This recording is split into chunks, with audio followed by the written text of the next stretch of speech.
malestar en la cultura según Sigmund Freud. Según el teórico Sigmund Freud, nos habla que nosotros podemos convivir en la sociedad, pero pues como no todo es bueno, causamos ciertos malestares debido a que tenemos unas represiones, actuamos simplemente con las acciones primarias, por decirlo de una u otra manera. Esto quiere decir que nosotros tenemos unos deseos que son pues apegados a nosotros, pero nosotros por llevar como la línea de la sociedad no los podemos liberar. Debido a esto, esos deseos causan malestar porque nuestro cuerpo se puede enfermar, porque nosotros podemos actuar con las personas que están alrededor de nosotros inconscientemente, hiriéndolos, haciéndolos sentir mal, pero pues yo creo que sería algo muy natural del ser como tal. Existen unos requisitos sociales, entre ellos encontramos el superego, que es nuestra conciencia moral.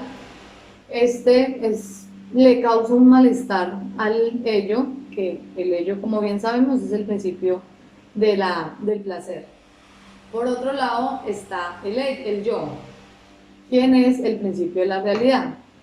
Bueno, como bien sabemos, estas exigencias son unas exigencias, son las que hacen parte de la moral, la religión, el orden, la limpieza, y por ello pues no podemos concluir o encontrar una solución universal que nos diga cómo debemos actuar, qué debemos hacer, cómo debemos vestirnos, hablar, bueno, etcétera, etcétera, porque pues yo creo que ya depende de cada uno para poder adecuarse y adaptarse a la sociedad. A continuación vamos a profundizar un poco más sobre el tema el malestar en la cultura.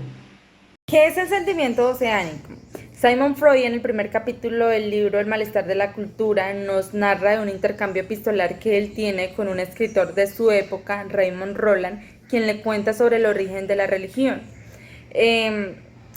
Roland es muy crítico con las religiones, pero él acepta de que es una experiencia subjetiva a la que se le denomina sentimiento oceánico. Freud dice que él es incapaz de sentir un tipo de emociones de este caso, pero pues afirma de que existe. El sentimiento oceánico se manifiesta en las personas como una percepción en donde las fronteras del yo y el mundo se diluyen por un instante, y esto le permite comprender la realidad en otra dimensión. Este instante, este momento de ilusión, se vuelve un momento de placer beatífico, es decir, un momento de serenidad, un momento de placer para la persona, en donde se olvidan de los problemas por un instante.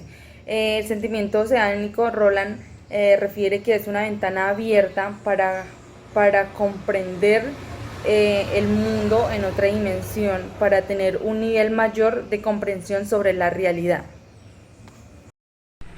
¿Cuáles son las distintas etapas que conducen al desarrollo del yo? Freud alude al desarrollo y la organización del yo en términos de grados crecientes de complejidad en su estructura y sus funciones, donde se encuentra el yo real primitivo, el yo placer purificado y el yo real definitivo, donde también considera al yo en diferentes enfoques, los cuales son las funciones, las representaciones y las identificaciones, donde el yo real primitivo se encuentran los tiempos y espacios primarios.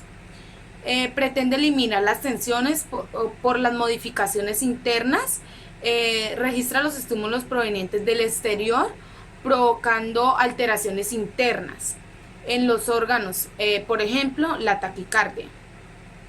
Los primeros órganos en invertirse son el corazón y los pulmones, donde estas invertiduras se desplazan hacia el sistema digestivo para que el yo se constituya. La diferencia entre el enamoramiento e hipnosis según Freud. Freud hace una comparación entre el fenómeno que se produce en la hipnosis con el que tiene lugar en el enamoramiento. Más bien dice sin pruritus que no hay diferencias entre ambos. El hipnotizado se comporta con el hipnotizador de la misma manera que el enamorado con su objeto de amor, con sumisión, sin críticas, un renunciamiento tal que lo lleva a carecer de iniciativas propias. Asimismo, el hipnotizador, tanto como el objeto de amor, pasa a ocupar el lugar del ideal del yo, dice Freud, y añade que es más fácil explicar el enamoramiento partiendo de la hipnosis que a la inversa, ya que es en el fenómeno que ocurre entre el hipnotizado y el hipnotizador que queda más demostrado claramente. Es esta la única diferencia que plantea Freud. Para el hipnotizado solo importa el hipnotizador, lo demás queda por fuera de su registro. Hay que apuntar que si el hipnotizado en un estado de somnolencia hace lo que el hipnotizador le indica, es por una de las funciones que tiene el ideal de yo, la prueba de realidad. Es decir, que el yo acepta como tal cualquier realidad señalada por el ideal del yo. Lo que señala Freud en esta diferencia que plantea es que las tendencias sexuales quedan excluidas, lo que permite ver la claridad de este fenómeno. Así Freud considera que en la relación hipnotizada-hipnotizadora hay un abandono al objeto de amor, pero sin satisfacción sexual. En cambio, en el enamoramiento sucede que esas emociones sexuales están solo temporalmente apartadas en segundo plano, digamos reservados a metas posteriores de satisfacción. Por otro lado, la relación entre diferencias entre ambos tipos de vínculos, dice Freud, la relación hipnótica es una formación colectiva que se produce entre dos personas.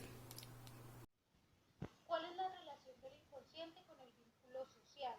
La genialidad de Freud yace en los conceptos que nos legó para discutir cosas que la gente difícilmente podía discutir. Previamente, allí donde las personas encontraban puro sinsentido, ahora encuentran patrones de comportamiento dotados de sentido. Los sueños, escribe Freud, no son comparables al sonido desordenado de un instrumento musical, golpeado por una fuerza externa en lugar de poner las manos del músico. No carecen de sentido, no son absurdos. El freudismo dotado de sentido, a lo que el otro modo parece absurdo. El psicoanálisis nos provee un lenguaje centrado en la idea del inconsciente.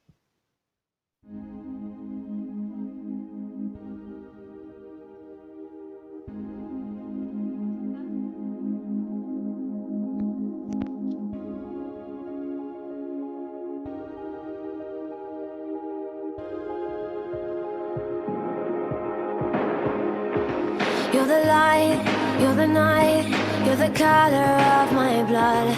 You're the cure, you're the pain, you're the only thing